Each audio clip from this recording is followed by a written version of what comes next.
Hello, everybody, and welcome to the virtual inauguration of the Black Story, organized by the Gallery Cosmos and supported by the Cosmos Foundation.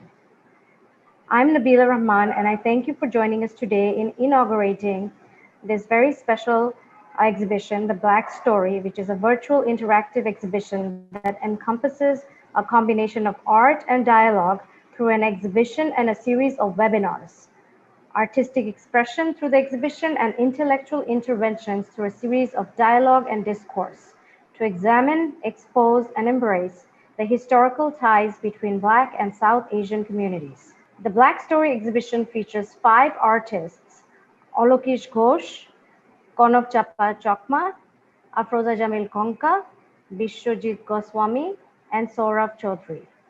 The body of work presented is a collective commentary on the experience of systematic oppression, racism, and discrimination faced by the Black community, and examines how our own communities have institutionalized anti-Black sentiments. The work encompasses painting, video, sound, poetry, film, and photo. We will now be taking you through the evolution of this project in the form of a short video.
Now I would like to introduce our first guest, Ms. Khushi Kabir, a social activist, feminist, and environmentalist.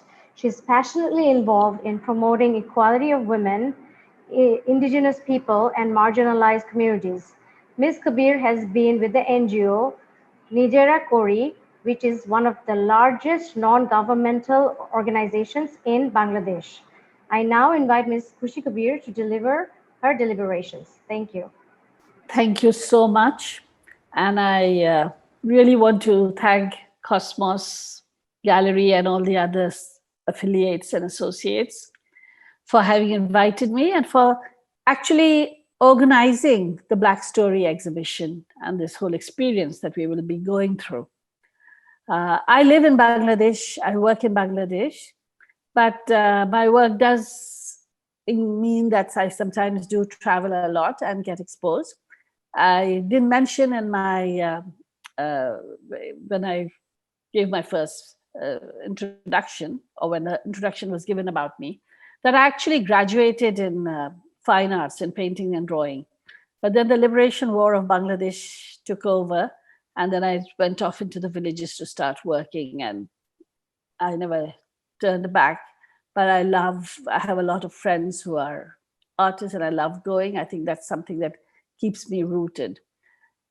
I do believe that, unlike before, what people would think that art is a separate something that is visual and something that's just cerebral, that you just see and you appreciate. And the work that we do is more real life and actually talking about activism and trying to change society. I think this kind of divisions and these kinds of separations and putting things into boxes don't exist anymore and should never have existed. They probably never did exist ever. There was always a mingling and always a merging. You're human beings, and when you express through art, you're expressing your feelings, you're expressing about what is around you. Now, the Black story is extremely important.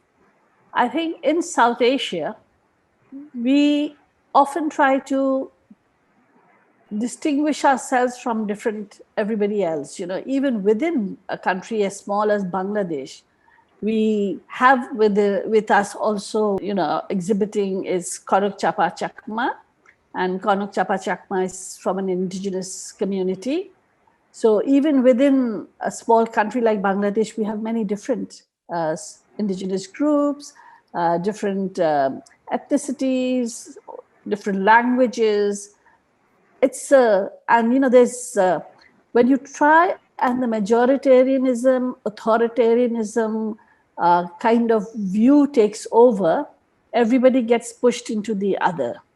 And I think when the Black Lives Movement became as big as it did, it was always there. I mean, everything, if you look at the history of the United States of America, right from the time they started bringing in people to work in the fields and everywhere else, there always has been the issue of Black Lives Matter being something that is central. I think, but the murder of George Floyd really burst it into the open, and made it totally global. And I think it's time that we also start looking at ourselves, not only vis-a-vis people in Europe or Africa or in the US, in Europe or in the US, who come from backgrounds that are of African origin, but we have to look at ourselves too and see where we also have in this subcontinent in South Asia. And I think Nahar will speak a lot about it. But I just feel that we also have tinges of racism within us because we are part of a global world where we start getting the kinds of ads and kinds of, what epitomizes beauty is a certain kind of skin tone, a certain kind of looks, a certain kind of features, etc. And we, without realizing, internalize it and consider that, and then we don't realize that most of us don't fit into that category at all. Each individual is a separate individual, and each one has different characteristics. So when we look at it and we try and think that the only way of epitomizing what is beauty, what is, where you are considered of some value is because of the color of your skin or the kind of features you have or anything else like that, the language you speak or how you speak it or how you pronounce, etc. I think that kind of creates the kind of the otherness. It creates a lot of divisions, and we have to start looking at ourselves, but we have to start looking at ourselves vis-a-vis the entire global world. And I think when we look at ourselves and vis-a-vis the entire global world, we have to realize that we too, when we go to the US, I find a lot of people, or to the United Kingdom, a lot of people who come from South Asian background would not consider themselves Black. And I would think that, yes, I'm Black, I'm not white. Actually, can be debates about whether, as an artist, what is the color white actually, or what is the color black actually, and whether anything like that, how it exists and what is it? Is it an amalgamation or it's a negation? But the fact is that being aware of and respecting all human beings and not having preconceived notions and ideas of what constitutes what a person should be or should not be is something that we have to start breaking from. It's during the time I grew up and I was a youngster, and I'm really lucky to have been born then, is the late 60s, the 70s, even the 80s. There was a strong questioning, people like Franz Fanon, people like Ivan Illich, you had people like, a lot of people who just, Pablo Neruda and his poems, these, they sort of really made us think. You had Paulo Freire, you had lots of people who started making us think. And even art itself went through a lot of huge changes. So I think this kind of making us think, looking at ourselves outside the boxes, not wanting to, being aware of who we are and what our history is and what our background is and how we've been colonized also by, I would say within quotes, white world, because it's not really a white world. It's a world that was taken over and controlled by the white and looted from countries like ours. And we share a very common history of many kinds of oppression and suppression and many kinds of exploitation that is still taking place. And I think it's very clear that art is such a form, it's such a strong, it's such a potent and such a positive form of trying to bring out everything that one thinks about and the nuances that exist through art. So I really want to congratulate the organizing the Black Story, because I think we all have to understand and we have to internalize it. We have to really make it part of us and realize that as human beings, we all just have to believe in it and live it and work towards changing it so that we have a world which does not exploit nature, which does not exploit people, which does not exploit everything that is beautiful and it's in synchronization. That's how nature was.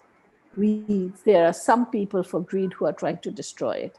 And I think that through art is the best way to bring this issue to the forefront. So thank you for having invited me to say a few words.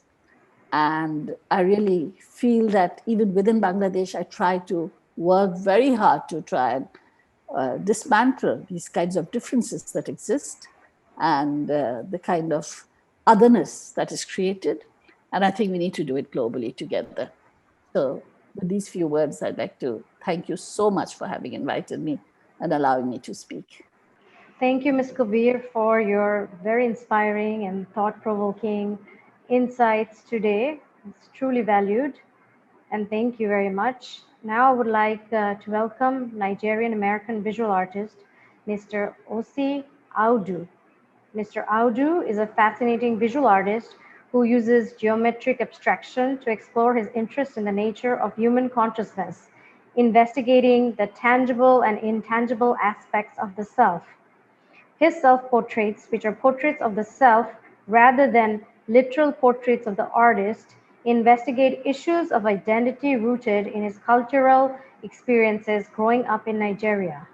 Mr. Audu's work has been showcased in prestigious institutions such as Ilalewa House, the British Museum, the Smithsonian Institute's National Museum of African Art, and the Museo di Palazzo Grimani during the Venice Biennial.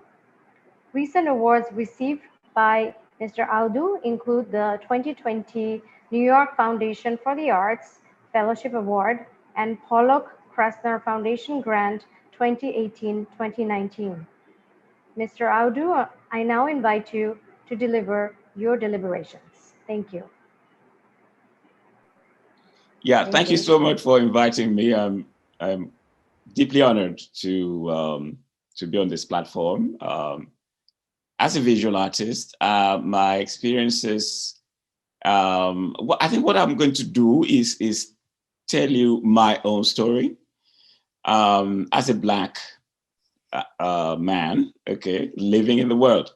I was born in Nigeria, where the color of my skin was not an issue of any type, and I wasn't, in the majority. I was not in a minority by any stretch of imagination. My experience of racism actually started when I moved to London, and I was. It was not very overt, but there is there's this undercurrent of bias that exists, and obviously still does. But I think I'm going to be looking at this purely from my lens as a visual artist. One of the very first galleries I started working with in London, I had produced a series of work that I'd wanted to show. Some of them were abstract, and others were figurative. And he just quietly deselected the abstract pieces and thought that, okay, this is a Western tradition. Abstraction belongs to the Western tradition. And he was the gallery director. I didn't have any reaction, to that. I just thought, oh, okay, this is what I should be taking on as normal.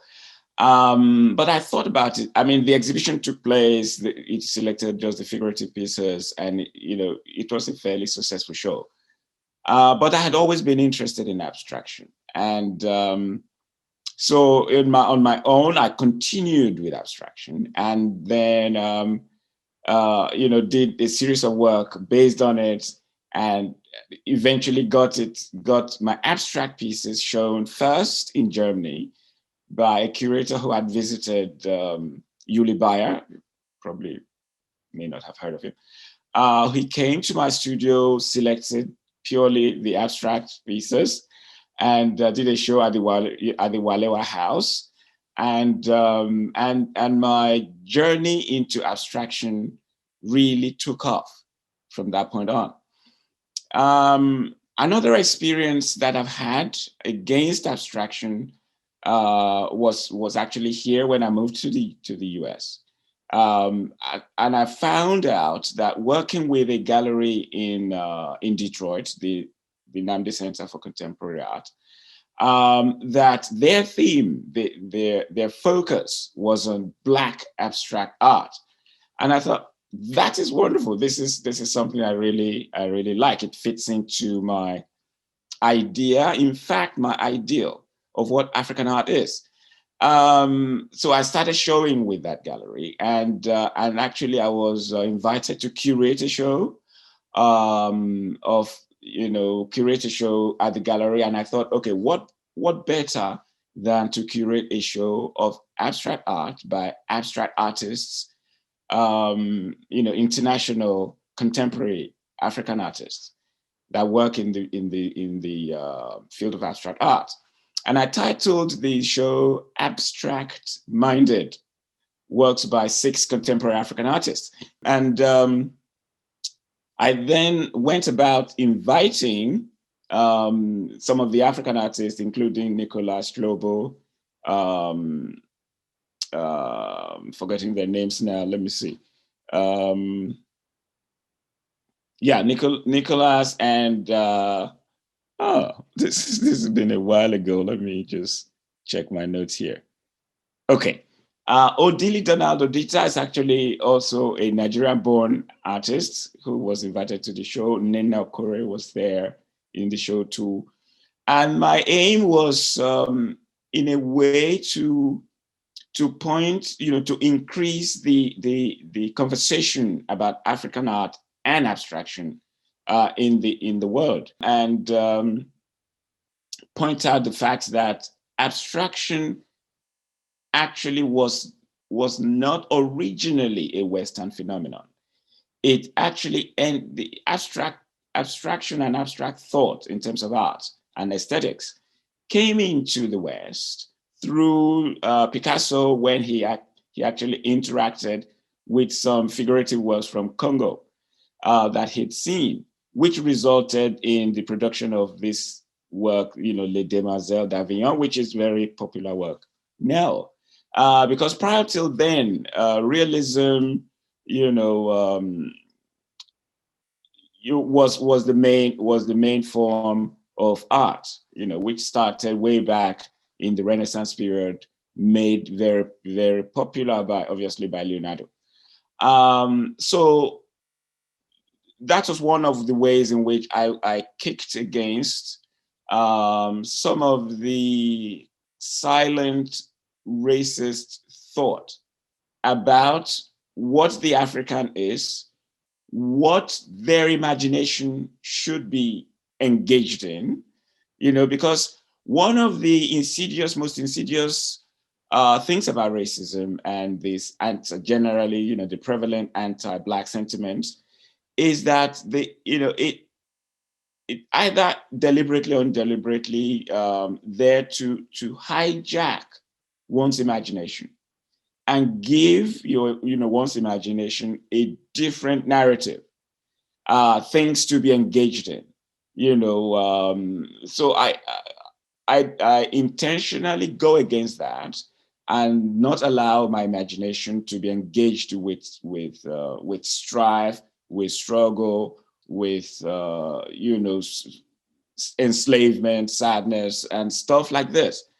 I dared to, and still continue to dare to, look at others, the fuller extent, Black lives, what are and celebrate it. Look at subject matter, love, happiness, fantasy, creative invention, and all of these type of ideas, which was actually one of the reasons why the Black Panther movie became a very highly successful movie, and very important too, in the sense that it revealed another story about Blackness that is not often in the movies, nor in the press, no. I think it is very important that we tell these stories too. I am really inspired by and motivated by the stories of people who, against all odds, have actually strived to live their life to the fullest of their imagination and potential as people. And, looking at examples of, even in the modern day, like President Barack Obama, Vice President Kamala Harris, people in the 50s and so on, who, like musicians, Billie Holiday, Ella Fitzgerald, people who were actually, ladies who were actually mathematicians, gifted, mathematicians during the space race, and actually functioned as they were called computers, because they were so intelligent mathematically that they were relied on to create the computation that allowed the trajectory of the spacecraft to be accurately determined. I think their names, I don't want to miss their names here, Katherine Johnson, Dorothy Vaughan, and Mary Jackson. I think it's very important for me to say their names here. We also have people like, even in the sports, we have people like the Williams sisters, and what their dad did to break into a field of sports that was seen to be predominantly for white people. So these are the sort of things that inspire me, because I don't believe that racism and anti-Black sentiment should be allowed to hijack one's imagination and determine what one should be interested in or not interested in. In my own work, I am actually more interested in this nature, of human consciousness itself, which is a commonality that we all have, regardless of race, gender, even sexual orientation. What is common among all of us is that the essential self is intangible. It cannot be seen. In fact, science has not been able to locate any specific spot in the brain where it actually is.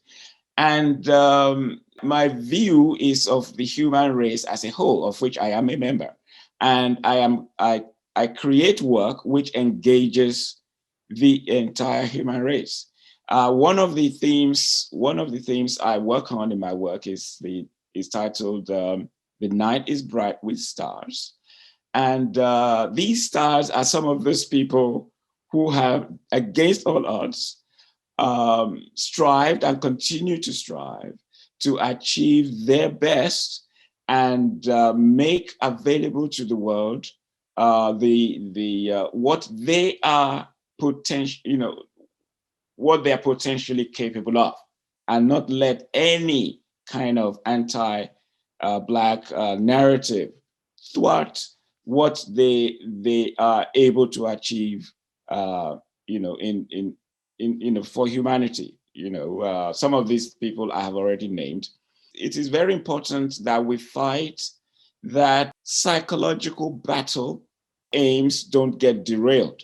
And that is something I think I'm doing with my work as an artist, as a visual artist. And and thank you so much for inviting me to talk on this platform and just change the narrative a bit. I mean, peaceful activism is very important. People like Martin Luther King is a prime example of that, and it is needed. But at the same time, we want to look at what all of that, all of the killing of George Floyd, actually also encouraged by the fact that it was a mixed race that came out and demonstrated, to demand racial equity. I'm encouraged too by the fact that not all white people are racist. I'm encouraged by that. In fact, a lot of white people fought and died during the Civil War in America against slavery. So I just want my own personal story has been determined by that, and we have at the core of our being, we have a heck of a lot in common, more than what separates us. So thank you so much for inviting me. Thank you. Thank you. Thank you, Mr. Audu, for your stories and taking us through your artistic philosophies. It was very inspiring. Thank you very much.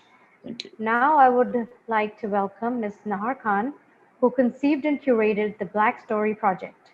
Ms. Khan is an enterprising and dynamic personality who is involved with the Bangladesh-based Art Foundation and intellectual initiatives, the Gallery Cosmos, Cosmos Atelier 71, and the Cosmos Foundation. She is a culture enthusiast, a patron of the arts, and is keen on working towards inclusive curatorial practices. Ms. Khan is especially devoted to the cultural exchanges between communities, which is evident in the Black Story Project. I now welcome Ms. Khan to deliver her speech. Thank you. Thank you, Nabila, for your kind introduction.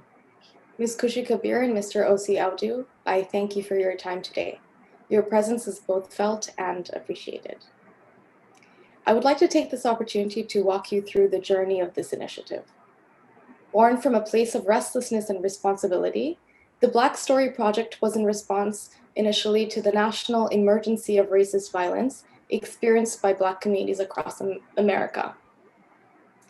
But as I delved into decolonizing my mind, unlearning my implicit bias, and learning the correct facts, the evolution of the project started to take shape as a powerful combination of multidisciplinary art and discourse. In exploring the ties and interconnectedness between Black and South Asian communities. The communities in the West have shared a long-standing allyship and enjoyed a sense of camaraderie born out of their shared struggles to build solidarity. And these connections are best embodied by the mixed lives of Black Bengalis. In Vivek Bald's book, Bengali Harlem and the Lost Histories of South Asian America, he unveils how multiple waves of Bengali Muslim migrants started to form communities of color by marrying and starting families with Black, Puerto Rican, and Creole women in places like New York, New Orleans, and Detroit. So that really intrigued me. But as I delved deeper into my research and the learning process, I realized that Black and South Asian communities are not just limited to the diaspora that exists in the West. Afro-South Asia is an important and mostly unexplored segment of the global African diaspora. Africans have long migrated across the Indian Ocean as merchants, sailors, soldiers, musicians, and even explorers. And many rose to great positions of power where they were rulers, generals, ambassadors, and scholars. Their descendants exist today in communities across the region, in places like Gujarat, Hyderabad, Pakistan's Sindh, and in Sri Lanka. So in the course of the Black Story, I hope that we'll learn how Africans and descendants of Africans have migrated long across the Indian Ocean and settled in parts of South Asia, both shaping and being shaped by the histories and cultures of South Asia. I also hope to explore these ties in a webinar with Dr. Kenneth Robbins, who has co-edited one of the most comprehensive accounts on the experience of the African diaspora in South Asia. The ties between the two communities are also seen through the history of indentured South Asian laborers who brought the distinct flavor to the island nations of the Caribbean. So these deeply rooted ties have always existed, and by reviving interest in these historic links, we can begin to understand the rich history that binds us together. In doing the work, I also want to have more of a focus on disruptive and inclusive curatorial practices and curatorial activism. Art does have that agency to disrupt hegemonic representations that we are exposed to all the time. Art does have agency and has always found its place in the rebellious history of Bangladeshis, right from the language movement to achieving independence through the Liberation War in 1971. So activism, I feel, is something that is strongly present in Bengalis. And that brings me to the 5 brilliant Bangladeshi artists to thank for the extremely powerful and deeply meaningful artworks of the Black Story. Each of them took the project to heart, and it has been an absolute pleasure for me to have worked with them over the last several months. Alkesh Ghosh is part of a generation of Bangladeshi painters who experienced and witnessed systemic oppression that eventually led to a movement. Renowned as a master watercolorist, Alkesh Ghosh's work for the Black Story includes powerful portraits and figurative paintings. Gonok Chapa Chakma's indigenous identity has been a marker of her work through the vivid portrayals of the lives of Bangladeshi ethnic communities, with a pronounced focus on the lives of women. Afroza Jamil Kanka taps into her lived experiences while in America. Her diverse range of contributions to this exhibition touch upon themes of women, featureism, texturism, and colorism, as she celebrates and explores the unique beauty of features that define the Black identity.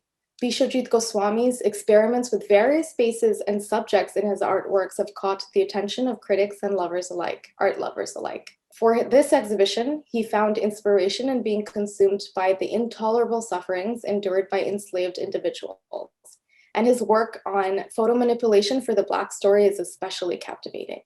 Last but not the least, Shourab Chaudhary is one of the most exciting young talents in Bangladesh, whose work has already made waves abroad.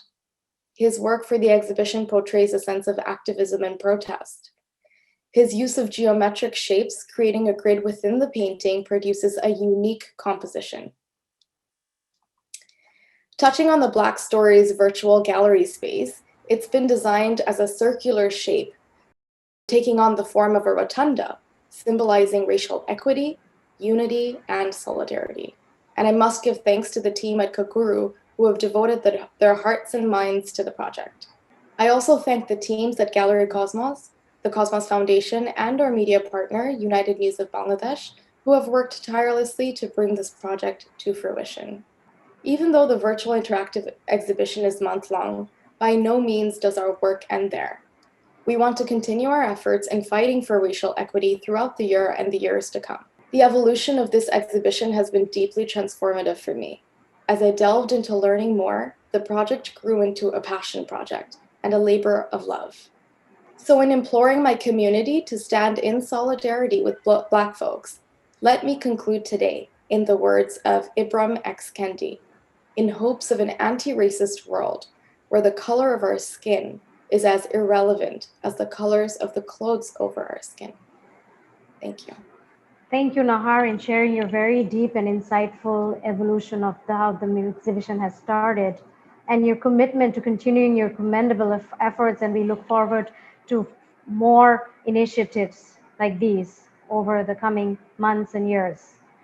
Over the course of the next several weeks, in addition to the virtual exhibition, there will be a series of webinars, interviews, art talk, text and video content, and resources to spark meaningful dialogue around issues of race, identity, and power. To stay updated on the events to come, please sign up for our newsletter on www.theblackstory.com.